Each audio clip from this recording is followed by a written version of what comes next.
Hi, this is Dan McLaughlin. Welcome to another presentation on the Irish housing market, this time using information as at early September 2015. What is clear in recent months is that the market seems to have cooled somewhat. This chart shows you the change in residential prices nationally, and you can see that in 2014 particularly we had a very strong year, and prices rose by over 16%. But in recent months the pace of appreciation has slowed quite markedly, so year-over-year growth is now below 10%.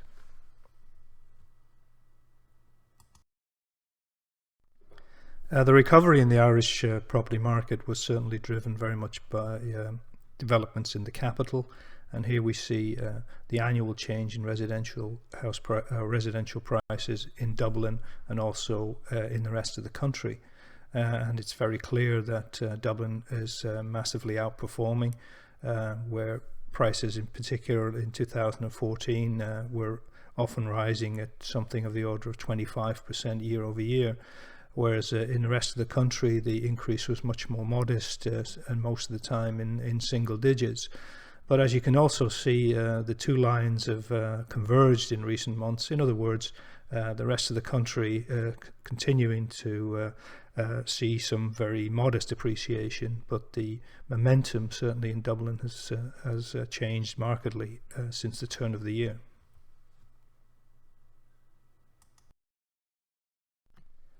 We can get a better handle on changes in the market by looking at prices on a shorter time period, and in this chart we look at the change in residential prices over 3 months, and it's very clear, particularly in 2014, the significant outperformance of prices in Dublin. In the second quarter, prices in the capital rose by something of the order of 11%, and in Q3 also a very strong rise of around 9%. But then a slowdown in Q4, and then in the first quarter prices in Dublin actually fell by almost 2%. We did see a very marginal rebound in the second quarter, but the conclusion is that Dublin residential prices have actually fallen over the first 6 months of 2015. In contrast, in the rest of the country we see the modest steady increases through 2014. We did see a very small fall in residential prices outside of Dublin in the first quarter, but a stronger rebound in Q2. So residential prices outside of Dublin are still rising, albeit at a much slower pace, whereas there's obviously been a very significant change in momentum in the capital. So what has caused this clear change in momentum in the Irish housing market? Has there been a significant change on the demand side, for example, or has the supply of housing materially altered? Well, one good measure in terms of the demand-supply balance of housing is via the rental market. And here we have a chart showing the annual change in private sector rents across the country. And as you can see, it's very clear that for some years now we've seen fairly steady appreciation in private sector rents, and in fact over the last 18 months or so the annual change has been annual growth has been very steady at around 9.5%. And indeed the July 2015 figure, which isn't included in the chart, actually showed a further uptick with private sector rents rising 10.4%. So clearly that would imply that the demand-supply balance for housing is, if anything, tightening, leaving rents actually just a few percentage points now below their all-time high.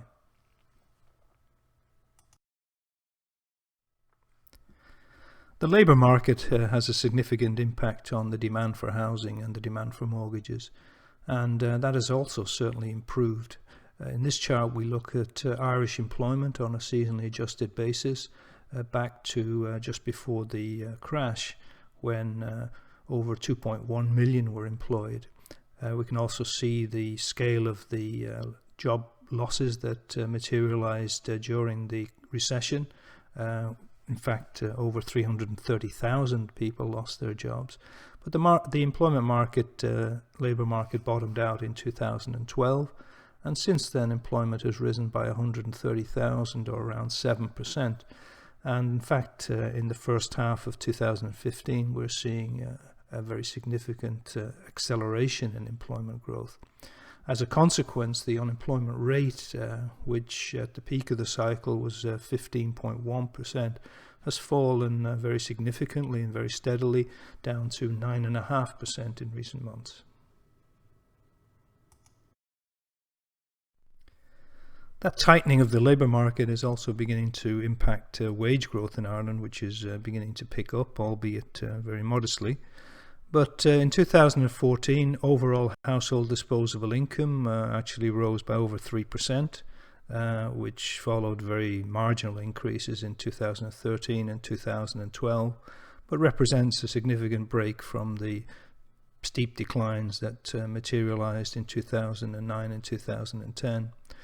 Also, of course, consumer prices in Ireland have been flat to slightly negative for the last couple of years, which means that we're beginning to see some strong increases in real income in Ireland. So from the above evidence, it would seem that the demand for housing is strengthening rather than anything else. So for an explanation as to why we are seeing some loss of momentum in the market, we might turn to the supply side. And this chart shows you housing completions on a quarterly basis.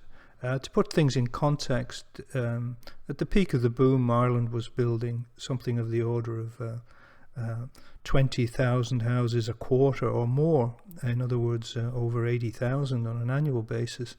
So you can see from this chart that there's been a very significant change. So in 2013, in fact, there was just over 8,000 houses built in Ireland.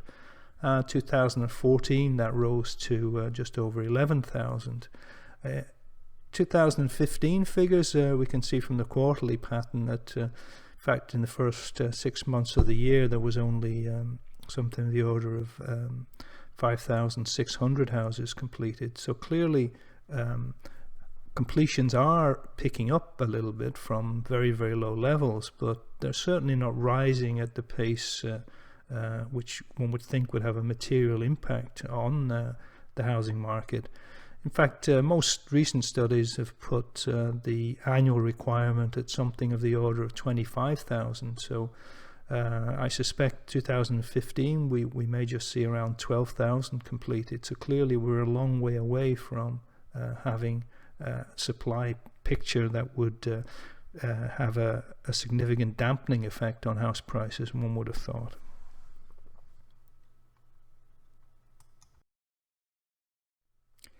What about supply in the capital? Is that rising at a pace which would materially affect price? And again, I think the answer has to be no, looking at the evidence. This chart shows you the annual house build in Dublin, by which I mean Dublin City and Dublin County. And you can see that particularly in 2012, 2013, the total completions were extraordinarily low. We did see an improvement in 2014. There was over 3,000 completions in the capital. And in the first half of 2015, if we annualize the figure, we get something of the order of 2,700. So somewhat better than recent years, but still well short of what most people would deem to be the requirement, which is around 7,500 units a year.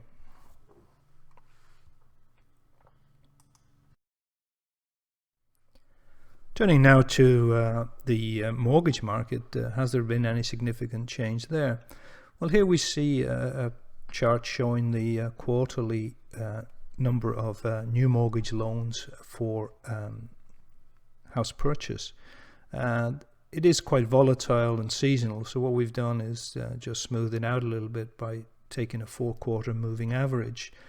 You can see there has been a noticeable change in the trend. 2011, 2012, we were looking at well under 3,000 a quarter. To put that in context, before the crash, there was well over 100,000 new mortgage loans for house purchase granted on an annual basis. So we have seen dramatic fall in mortgage lending, and then of late we're seeing somewhat of a recovery, albeit from very weak levels.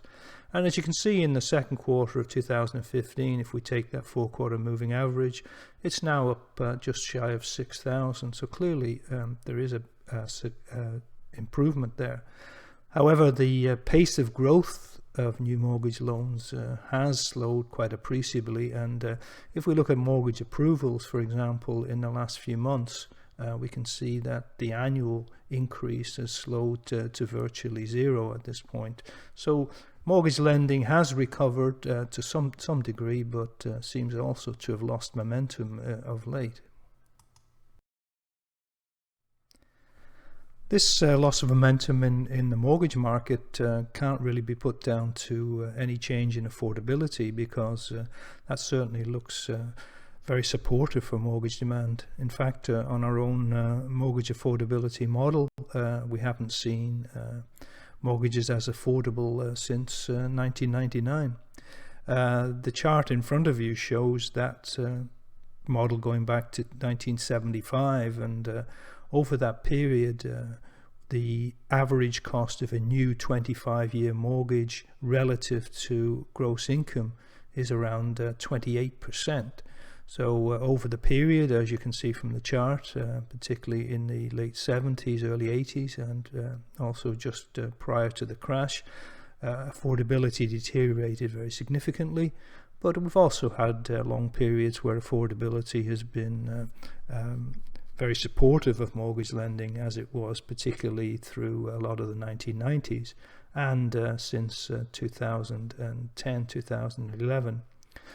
So that's the improvement in the last couple of years, of course, reflects a number of factors, particularly the significant decline in the average new mortgage, and also the fact that mortgage interest rates are a lot lower than they were in 2006, 2007. Also in the last year or so, we're beginning to see some pickup in income, of course.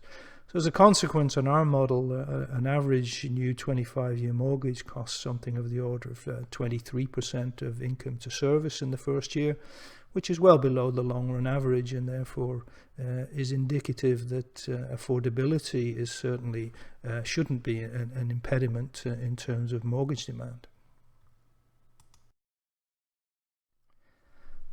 One interesting feature of the Irish housing recovery is the fact that credit hasn't played a huge role, and we can see this from this chart, which shows you Irish residential transactions as captured by the property price register, and we've just taken the quarterly transaction figures from that register, and also included the number of new mortgage loans in that quarter for house purchase. And you can see that in general, the blue bars are around or 50% of the total transaction figure, and that's been a feature in the last number of years, and indeed in the first half of 2015 it remains the case. New mortgage loans would seem to be accounting for only around 50% of transactions. So clearly that isn't particularly normal situation. I think if you go back over a longer period, one would normally expect something of the order 80-85% perhaps of transactions to be funded by credit. So in this case, we're seeing only 50% or so. So the market seems to have been driven a lot by cash transactions, but one would expect to see credit having to play a bigger role over time.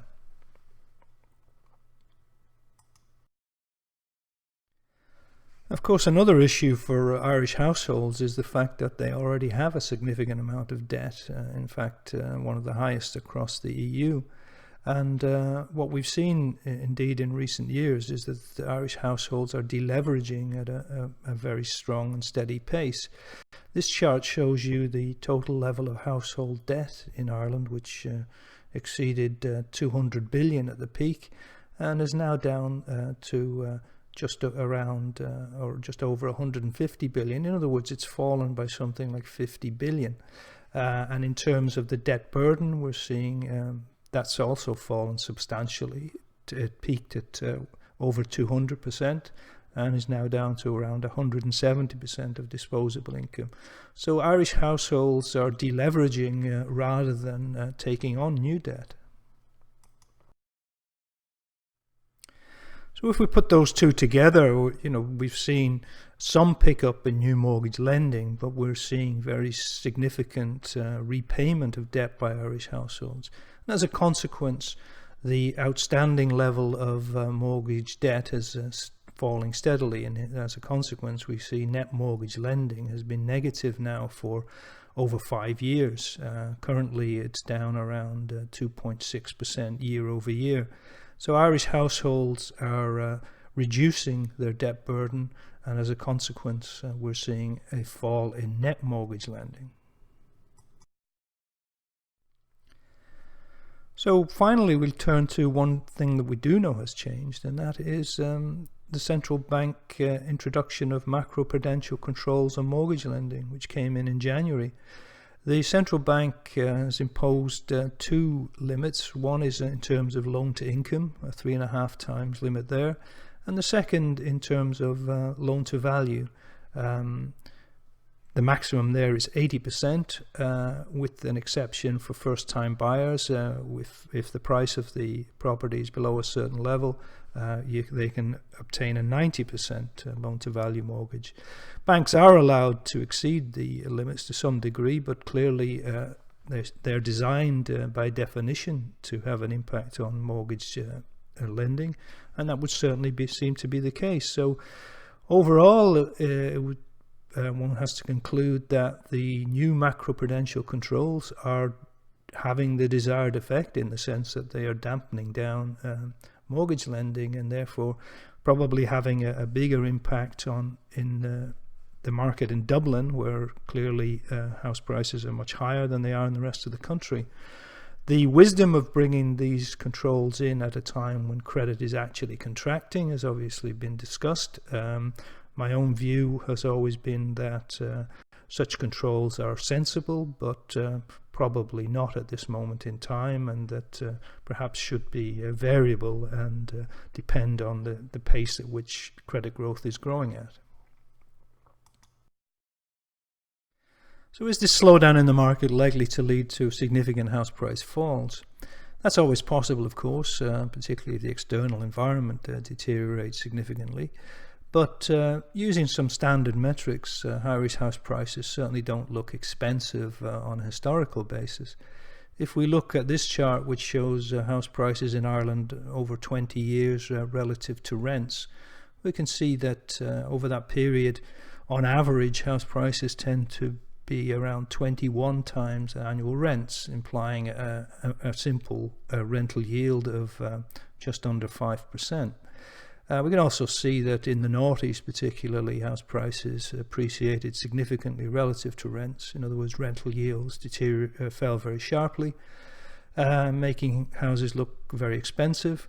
And then in latter years, of course, we've seen a reversal of that, and house prices now well below the long-run average relative to rents. In other words, rental yields look higher than the long-term average, and particularly, of course, against a backdrop where if one thinks of the risk-free rate of return on, say, government bonds, which are extremely low. So one has to conclude that house prices don't look particularly stretched. So on that basis, the probability of a significant house price fall, I think, is low. Most likely scenario, I suspect, is that house prices will rise, but at a much more modest pace than we've seen, particularly in 2014.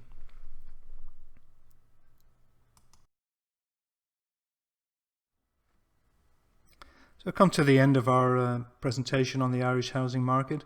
If you would like to see much more detailed forecasts in terms of mortgage lending, house completions, or indeed house prices generally, if you look at my website, www.danmclaughlin.ie, you'll find a page there with all that relevant detail. Thank you very much for your attention.